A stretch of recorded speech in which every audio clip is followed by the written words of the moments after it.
ராதே கிருஷ்ணா. எல்லாருக்கும் நமஸ்காரம். இன்றைக்கி நம்ம பண்ண போகிறது மினி மிளகு தட்டை.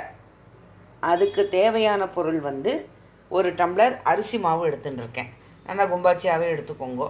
அதுக்கப்புறம் ஒரு டீஸ்பூன் பொட்டுக்கடலை மாவு, ஒரு டீஸ்பூன் வறுத்து அரைச்ச உளுத்தம்பருப்பு, அந்த மாவு ஒரு ஸ்பூன் போட்டுக்கோங்க. அதுக்கப்புறம் அந்த மாவெல்லாம் போட்டு பிசைகிறதுக்கு நமக்கு ஒரு 2 டீஸ்பூன் எண்ணெய் எடுத்துட்டுருக்கேன். நீங்கள் வெண்ணெய் போடுறா இருந்தால் 1 டீஸ்பூன் போடுங்க, அதுக்கு மேலே வேண்டாம். ஏன்னா அது அப்புறம் பொறன்னு ஆகிடும். அதுக்கப்புறம் மிளகு பொடிச்சு வச்சுட்டுருக்கேன். பெருங்காய தண்ணி, தேவையான அளவு உப்பு, தேங்காய், அப்புறம் கருவேப்பிலை கொஞ்சம் வேணும். பயத்தம்பருப்பையும் கடலைப்பருப்பையும் கொஞ்சம் ஒரு ஸ்பூன், ஒரு 2 ஸ்பூன் போட்டுக்கோங்க. 2 ஸ்பூன் 4 ஸ்பூன் போட்டு அதை நல்லா ஒரு அரை மணி நேரம் ஜலத்தில் ஊற போட்டுட்டு அதுக்கப்புறம் அதை வடிகட்டி இது எல்லாத்தையும் ஒன்றா போட்டு எண்ணெயை மட்டும் கொஞ்சம் சூடு பண்ணி அதில் விட்டுட்டு எல்லாத்தையும் ஒன்றா போட்டு நல்லா பிசைஞ்சு எடுக்கணும்.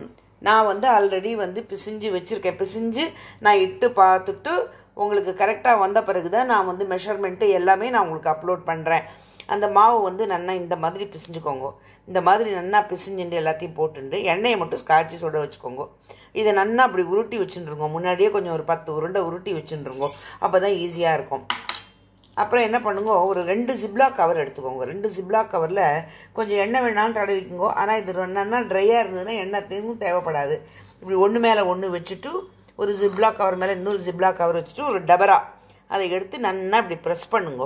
நல்லா இப்படி கொஞ்சம் அழுத்த ப்ரெஸ் பண்ணினீங்கன்னா ஈவனாக எல்லாம் ஒரே சைஸ்க்கு வந்துடும். இதுலேருந்து நம்ம அப்படியே எடுத்து எண்ணெயில் போட வேண்டியதான். டக்கு நீங்கள் பக்கத்துலேயே அதை வச்சுட்டு பண்ணலாம்.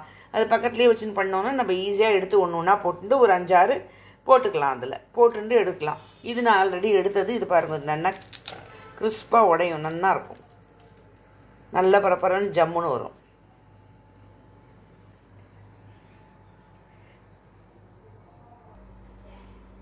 ஒரு வானா வச்சுக்கோங்க. வானாயில் நீங்கள் எண்ணெய் யூஸ் பண்ணுறீங்களோ அந்த எண்ணெய் விட்டுட்டு அது கொஞ்சம் நல்லா இது பண்ண உடனே இப்படி வச்சு பாருங்க, கொஞ்சம் சூடு வரும் நல்லாவே. அதாவது ரொம்ப இதுவாகவும் வேண்டாம், ஹைலேயும் வேண்டாம், கொஞ்சம் நல்லா சிம்லேயே வச்சுக்கோங்க. வச்சுட்டு இந்த மாதிரி ஒரு 2 கவரில் நல்லா இது பண்ணிவிட்டு தட்டி ஒன்று மேலே ஒன்று வச்சு தட்டி வச்சுக்கோங்க. 2-3 தட்டி வச்சுக்கோங்க.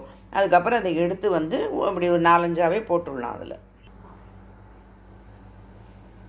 இது நல்லா ஈஸியாகவே எடுக்க வரும். இந்த பாருங்க, இப்படியே நம்ம இந்த ஒரு கையிலால் காமிக்கிறதுனால என்னால் எடுத்து போட முடியல.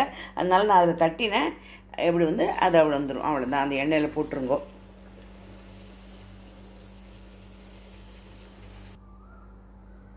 அவ்வளோதான். நம்மளோட லாஸ்ட்டு இந்த ஈஸியாக எடுக்க வரும் உங்களுக்கு. இல்லை உங்களுக்கு வரலை அப்படின்னா நீங்கள் கொஞ்சம் அந்த இதில் எண்ணெய் தடவிக்கோங்க.